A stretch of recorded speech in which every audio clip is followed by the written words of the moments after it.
keyif olan hal eyler. Gelme fegane bülbülüm, ne hoş zemane bülbülüm. Öğren hayatı bil edep, bunu bizden edir talep. Bunu bizden edir talep.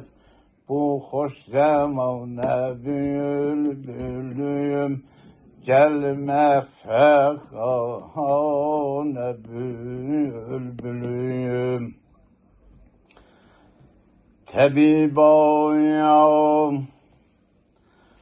tabibim, eşk derdin def edemezsen mizazimden. Bu dert öldürer beni billah, el çek elacimden.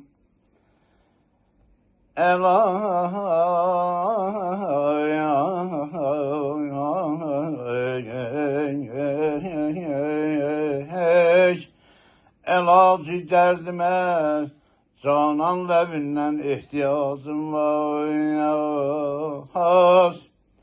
Elacım hasıl eyle ey müaliz ihtiyacımdan. Eman eman eman ey.